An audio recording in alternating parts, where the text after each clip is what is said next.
kí wa kú ojúmọ́ níbi gbogbo tí ẹ ti gbọ́ mi. How was your night?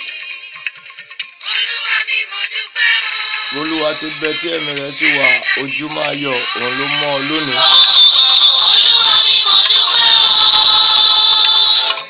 I dedicate this song to all April borns. Mo kọrin fún gbogbo àwọn ọlọ́jọ́ ìbí oṣù kẹrin.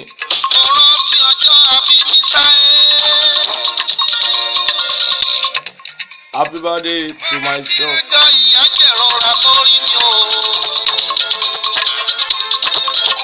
Happy birthday to you wherever you are listening to me.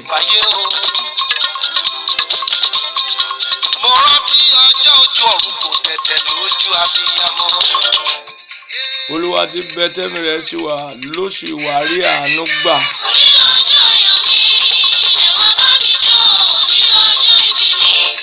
Once again, happy new month, everybody.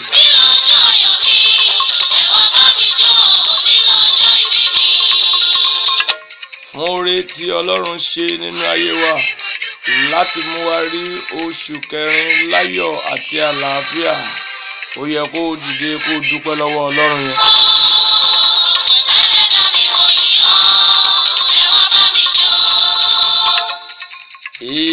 Oríire méjì náà ló pàdéra.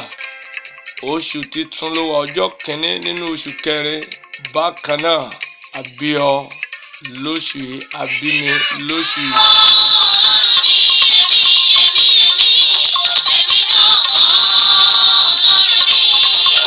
Agbára rẹ kọ́, agbára mi kọ́ ni mo fi rí ọjọ́ òní o. Ẹ jẹ́ á dúpẹ́ lọ́wọ́ Ọlọ́run yẹn. Gbogbo ìlà kọjá oṣù kẹta, Ọlọ́run sì mú kó borí wọn. Ó rí pọ́rọ̀ rẹ̀ tọ́pẹ́ báyìí.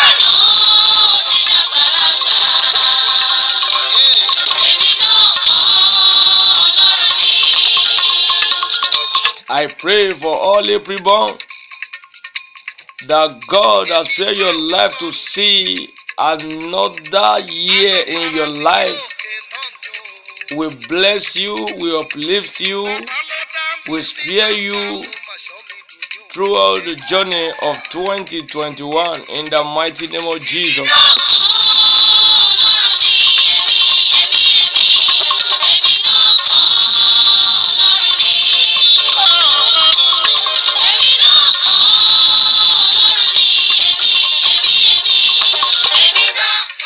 "365 days is not as easy as you think.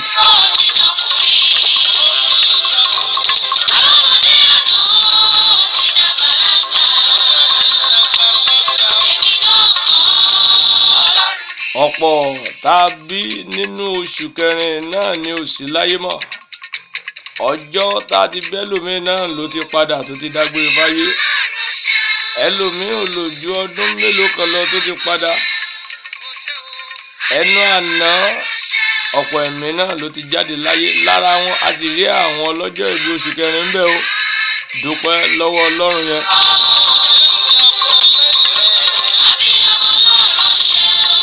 Ọlọ́run tó rù ọ́ lórí apá ìyẹ́ idì.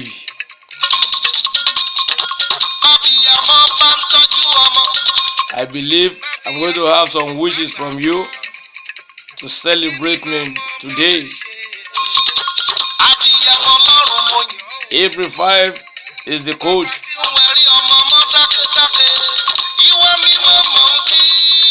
It's your prayers that I need. Pray for me. April 5 is the code.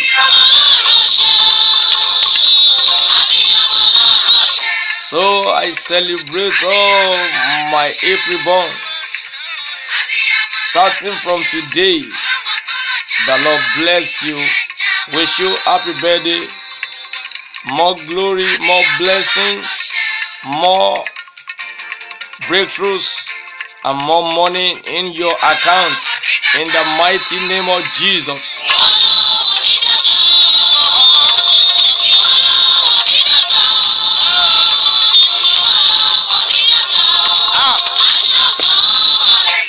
all April bonds throughout the whole world. This month is your month of glorification. In the name of Jesus.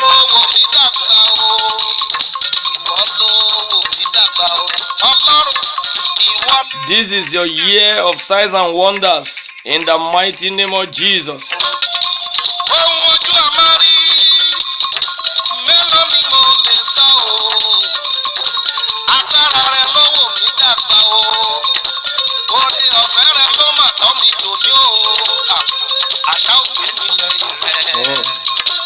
Thank you, Jesus.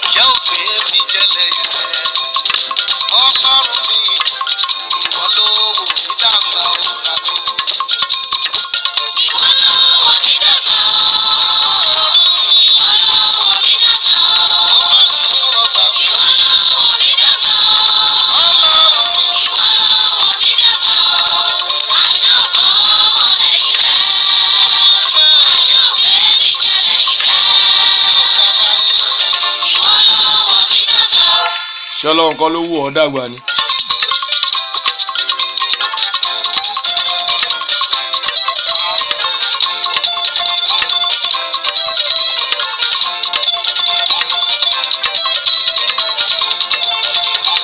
Gbogbo ènìyàn ẹ dúpẹ́ lọ́wọ́ Ọlọ́run ẹni tó mú ọ rí ọjọ́ òní oṣù titun tó mú ọ wọnú ẹ̀. Ètò rere ló ní fún ayé rẹ o.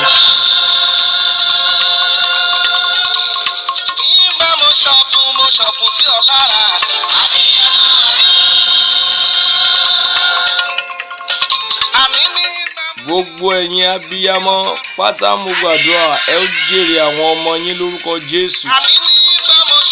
Ohun tó ju abiyamọ rí òkèrè.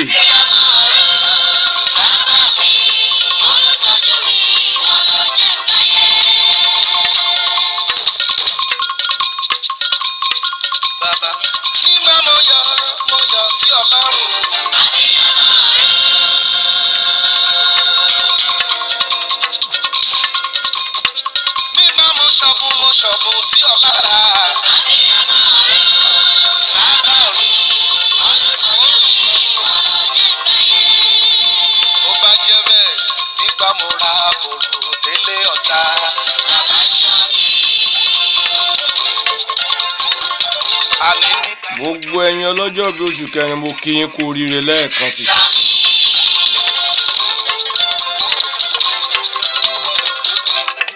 365 days journey will not be ruined in your life in the mighty name of Jesus. Those 365 days shall be full of blessings.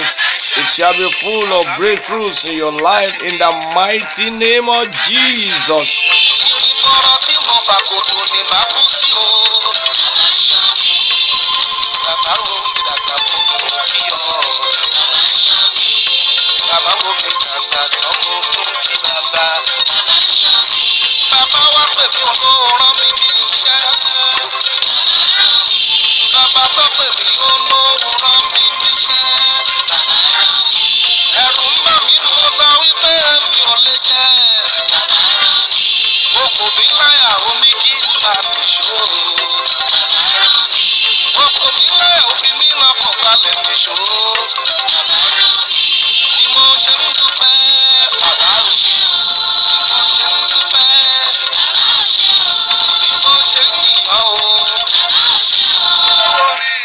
People celebrate us. We April bonds. This month is our month in the mighty name of Jesus. All April celebrants, where are you? Let me feel you. Let me see your comment.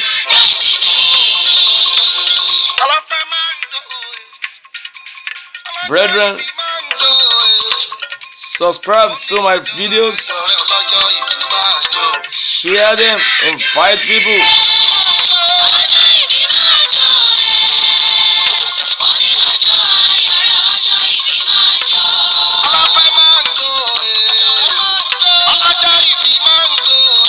Mo rò pé wọn náà mú jóńbí tó wà ọlọ́jọ́ ìbí oṣù kẹrin.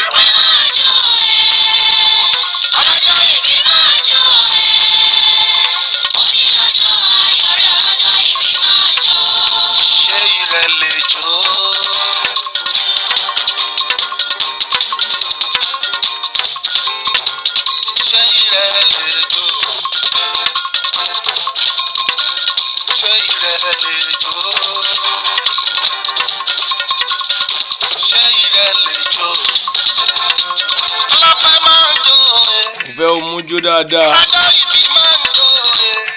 Do you understand Nupi language? This one goes to all my Nupian friends. Chicago mi beji eboa. Mi aje manauchi. Chicago mi beji eboa. Mi aje manauchi. Do you know the meaning? If I don't give thanks, I'm an ingrate.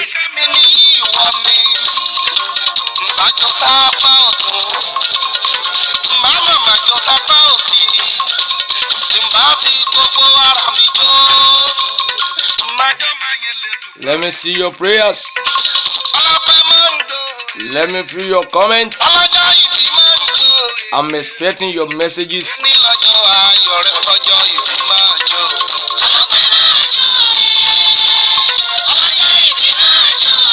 Don't forget, April 5 is the code. What about your own? Text me. Send me your code so that I can pray for you. I can wish you well.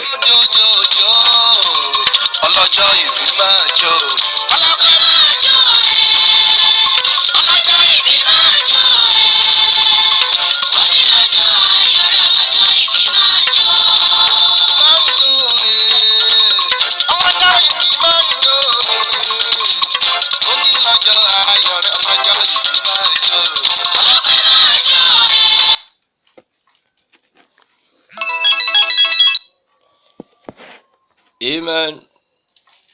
The Lord bless us in Jesus' name. Once again, I wish you happy birthday. Ẹ̀yin tí ń jẹ́ tèmi mo kí yín, oṣù ìyanu ni yóò jẹ́ fún yín. Ọdún yìí, ọdún ògo òní yóò jẹ́ fún ọ. Ọdún ìgbédìde rẹ òní yóò jẹ́ fún ọ. Ẹ̀yin tí ọjọ́ tí yóò ti dé nínú oṣù kẹrin yìí, I wish you happy birthday in advance. The Lord bless you all in Jesus' name. So we are moving forward. Appreciate God for sparing your life, for giving you privilege, an opportunity to witness another new month. Ó ti gún àkàbà mẹ́ta. Ẹlẹ́ẹ̀kẹrin ló tún gbẹ́sẹ̀ lé lénìí. Dúpẹ́ lọ́wọ́ Ọlọ́run yẹn. Dúpẹ́ lọ́wọ́ Ọlọ́run yẹn.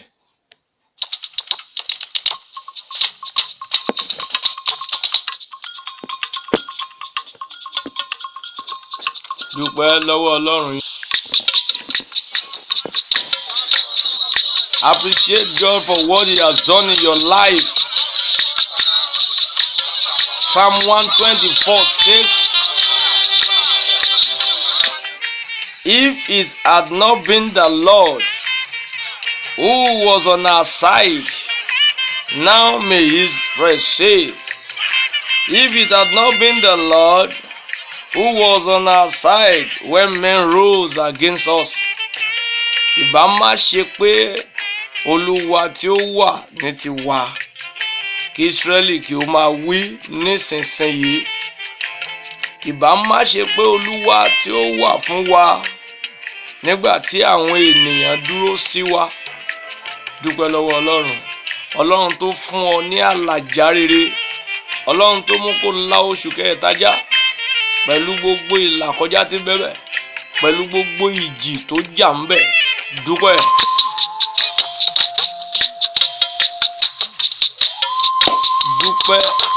Dúpẹ́ lọ́wọ́ Ọlọ́run. Ọpẹ́ lónìí bá dé. Ọlọ́run mi ènìyàn. Ọlọ́run mi ènìyàn. Ọlọ́run mi ènìyàn fẹ́. Ọlọ́run mi fún àánú rẹ̀ bàbá. Ó ní nígbà tí àwọn ènìyàn dìde sí wa, bẹ́ẹ̀ni, they had swallowed us up quick when their wrath was kindled against us. Ó ní nígbà náà ni wọ́n ìbá gbé wa mì láàyè nígbà tí ìbínú wọn ru sí wa. Ó mọ àwọn tójú rẹ̀ rí. You know what you face in the previous month, and yet you escape through. Appreciate God. dúpẹ́ lọ́wọ́ Ọlọ́run yẹn. What about you? Ju Olúwa bàbá rere. Nítorí òun ni Olúwa mi. Ẹlẹ́dàá mi mo máa yìn ọ́ lógo. Ọlọ́run mi èmi yẹn. Dúpẹ́ lọ́wọ́ ẹ̀, dúpẹ́ lọ́wọ́ ẹ̀. Only then the waters had overwhelmed us.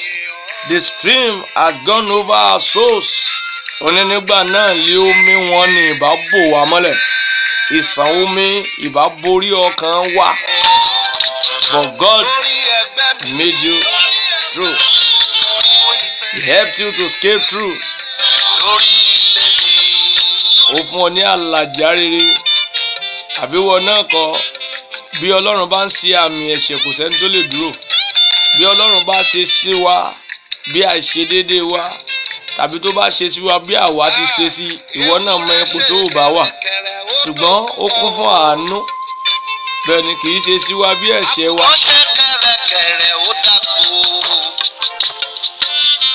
Only then the proud waters had gone over our souls.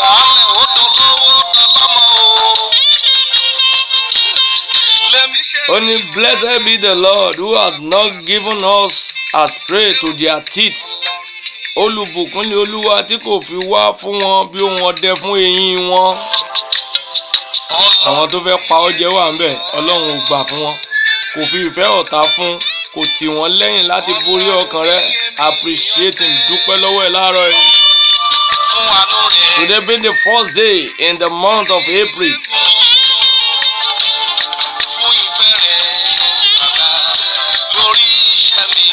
Our soul is escaped as a bird out of the snare of the fowler. The snare is broken and we are escaped. Ó ní ọkàn wa yọ bí ẹyẹ jáde kúrò nínú okùn apẹyẹ. Okùn já, àwa sì yọ. Shout hallelujah wherever you are watching me.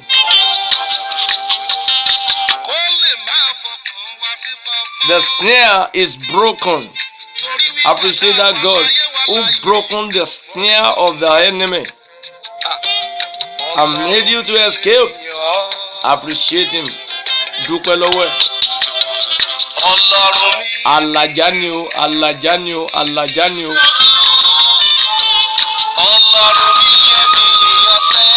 Our help is in the name of the Lord who made heaven and earth.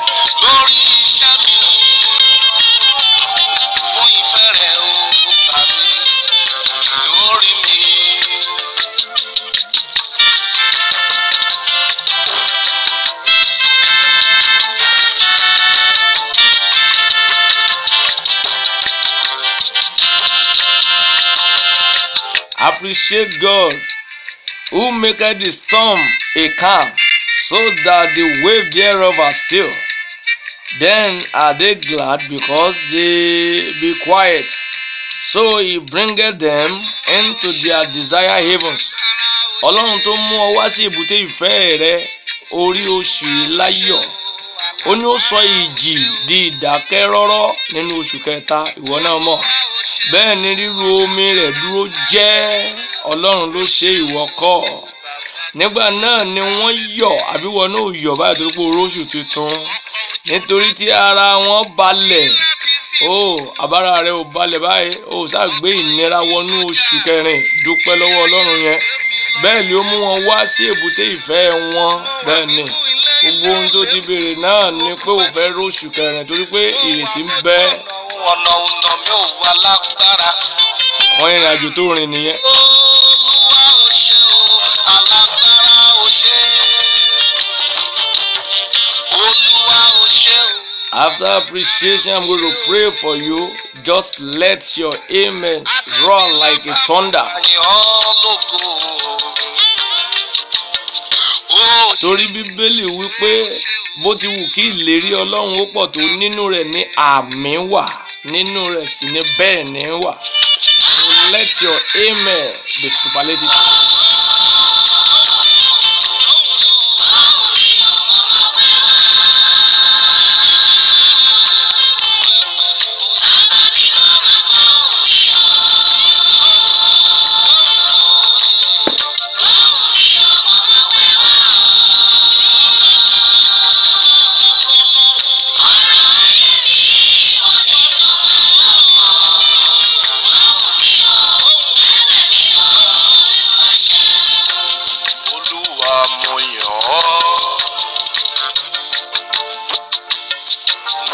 yin Ọlọ́pẹ́ ló lè rí nǹkan gbà lọ́wọ́ Ọlọ́run.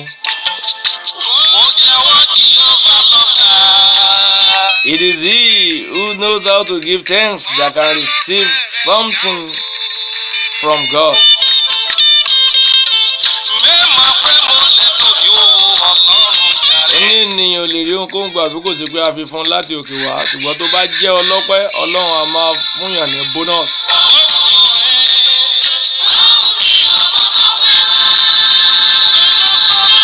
Jẹ́ kí gbogbo òní kó kún fún ọpẹ́ lẹ́nu rẹ.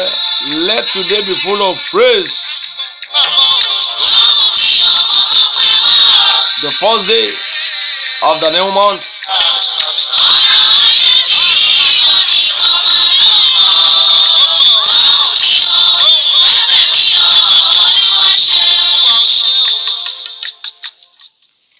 Yes. Ọlọ́run ògo ni fún orúkọ rẹ. Blessed be the name of the Lord. A fẹ́ lọ gbàdúrà. Sórí ìrìn àjò oṣù yìí wọ́n tí ó bá gbàgbọ́ wàá rí agbára Ọlọ́run. Torí náà máa ṣe àmì kíkan. Let me feel your amen through your comment. Don't forget, subscribe to my videos. Subscribe to my channel. Like my page. And this shall be well with you. Invite people. Orúkọ Jésù máa ṣe àmì ẹ̀. Orúkọ Jésù. Orúkọ Jésù. Ọlọ́run ògo ni forúkọ rẹ. A dúpẹ́ fún àánú tí a rí gbà láti tún rí oṣù kẹrin láyọ̀ àtàlàfíà. Àkàbà oṣù kẹta kò ṣẹ́ mọ́ wa lẹ́sẹ̀. A wí pé ó ṣe Olúwa gba ọpẹ́ wa lórí àwọn ènìyàn rẹ wọ̀nyí níbi gbogbo. Ọlọ́run ṣe pé ó mú kí wọ́n rí oṣù títún yìí gba ẹ̀yìn wa. Alágbára ńlá wípé ó ṣe ó pé ó tì wọ́n lẹ́yìn. Ìwọ ló ń tọ́jú wọn, ìwọ ló ń pa wọ́n mọ́, ìwọ ló ṣàánú fún wọn. Olúwa gba ọpẹ́ wa lórúkọ Jésù olùgbàlà. Olúwa gba ẹ̀yìn wa. Ògo ni forúkọ rẹ. Lord, if there is any grudges in our hearts, if there is any hidden sins in our life, Lord, today in your mercy, Lord, forgive us our trespasses in the mighty name of Jesus. Let your precious blood wash those sins away in the name of Jesus. Gbogbo ẹ̀ṣẹ̀ tí ò ní jó ráàánú gbà lóṣù yìí. Bíbélì wípé ẹ máa jẹ́wọ́ fún ara yín. Bẹ́ẹ̀ni, lórúkọ Jésù, gbogbo ẹ̀ṣẹ̀ tí ò ní jẹ́ kó rí àánú gbà yẹn. Gbogbo ẹ̀ṣẹ̀ tí ò ní jẹ́ kó rí ire oṣù yìí. Lórúkọ Jésù Kristi ti Násárẹ́tì lónìí, Olúwa dáríjì ọ́. Olúwa dáríjì èmi náà. Olúwa dáríjì ọ́. Olúwa dáríjì èmi náà. Lórúkọ Jésù olùgbàlà lónìí ìbẹ̀rẹ̀ oṣù titun. Today being the first day of the new month. Bíbélì wípé ẹni tí ó bá gbàgbọ́ yóò rí ògo Ọlọ́run. The Bible says, if you believe, he who believes shall see the glory of God. I decree today, in the mighty name of Jesus, you shall see the glory of God. Throughout this month, it shall favor you in the mighty name of Jesus. Gbọ́mi, oṣù yìí ó máa pé ọ. Oṣù yìí kó máa pé ọ. Lórúkọ Jésù olùgbàlà. That which you experience in the previous months that is not palatable with your life, Lord, today you shall see them no more.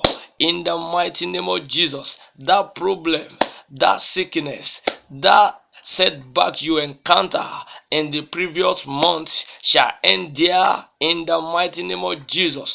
Those setbacks, those problems, those sickness will not journey with you this month in the mighty name of Jesus. The Bible says the Egyptian battle you see today, you shall see them no more. Those problems, those mountains you saw in the previous month. You shall see them this month. You shall not see them this month in the mighty name of Jesus. Lóṣù yìí wàá rí àánú gbà. Lóṣù yìí wàá rí àánú gbà. Lóṣù yìí wàá rí àánú gbà. Ọ̀rọ̀ jáde àṣẹ tẹ̀lé bó bá rí àmì ṣe. Lórúkọ Jésù Kristi ti Násárẹ́tì, ọ̀run ojúrere oṣù yìí ó yá kó ṣí fún ọ. Ọ̀run àánú oṣù yìí mo ní kó ṣí fún ọ. Ọ̀run ìgbédìde ọ̀tun lóṣù yìí ó yá kó ṣí fún ọ. Ẹ̀mí mímọ́ kó bá ọ rìnrìn àjò náà. Ẹ̀mí mímọ́ kó bá ọ rìnrìn àjò náà. Lórúkọ Jésù Olùgbàlà, this month you will not journey alone. Holy Spirit will journey with you. You will not journey alone. You will not walk alone. My Almighty God will walk with you. In the mighty name of Jesus. Lónìí, gbogbo agbára èyí tí Sátánì lè dà tàbí rán sínú oṣù yìí láti dènà rẹ, láti dí ọ lọ́wọ́, láti gba ire rẹ sọnù. Lórúkọ Jésù Olùgbàlà, ó yá ẹ̀mí mímọ́ gba agbára lọ́wọ́ wọn. Ẹ̀mí mímọ́ gba agbára lọ́wọ́ wọn. Ẹ̀mí mímọ́ gba agbára lọ́wọ́ wọn.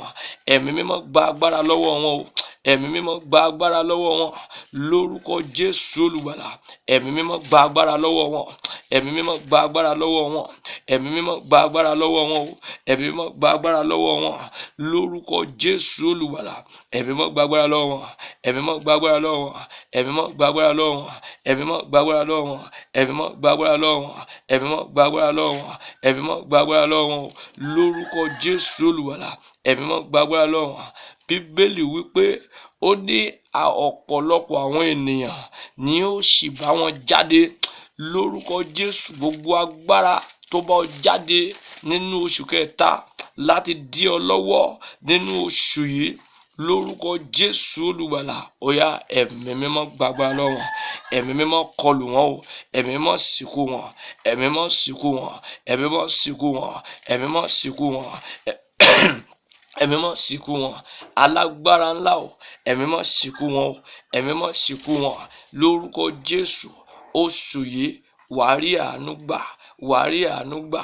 Ọ̀nà rẹ kó là síre. Ọ̀nà rẹ kó là síre. This month is your month of miracle. Is your month of signs and wonders. Is your month of upliftment. Is your month of breakthrough. Is your month of favor. This month shall favor you. In the mighty name of Jesus, this month shall favor you.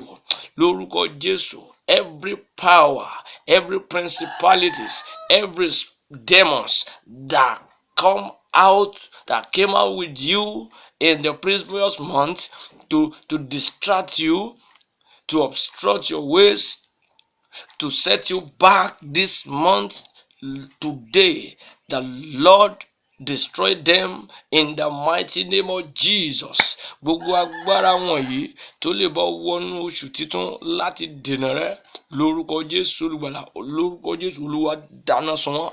Olúwa dáná sun wọ́n. Olúwa dáná sun wọ́n. Lórí àánú gbà. Bí o ti ń lọ nínú ìrìn àjò oṣù yìí, ò ní farapa. Orí rẹ ò ní takò ọ́. Lórúkọ Jésù, wàá rí àánú gbà. Wàá rí àánú gbà. Wàá rí àánú gbà. Wàá rí àánú gbà. Mo sọ bẹ́ẹ̀ bí ikọ̀ Ọlọ́run, mo ní wàá rí àánú gbà. Ààbò Ọlọ́run kó dájú. Àlàáfíà Ọlọ́run kó wà lórí rẹ, kó wà ní ilé rẹ. Àmì Ọlọ́run kó wà lára rẹ. Bẹ́ẹ̀ l'Olúwa wí o. Lórúkọ Jésù, gbogbo àwọn tí Ọlọ́run rán sí ọ bí o ti ń lọ nínú ìrìn àjò oṣù yá, lọ máa bá wọn pàdé. A ti kọ wípé àánú àti òtítọ́ pàdéra. Àwọn méjèèjì wọ́n fi ẹnu kora wọn lẹ́nu. Lórúkọ Jésù Olùgbàlà, ó yá àwọn tá a rán sí ọ yẹn, ó yá lọ bá wọn pàdé báyìí.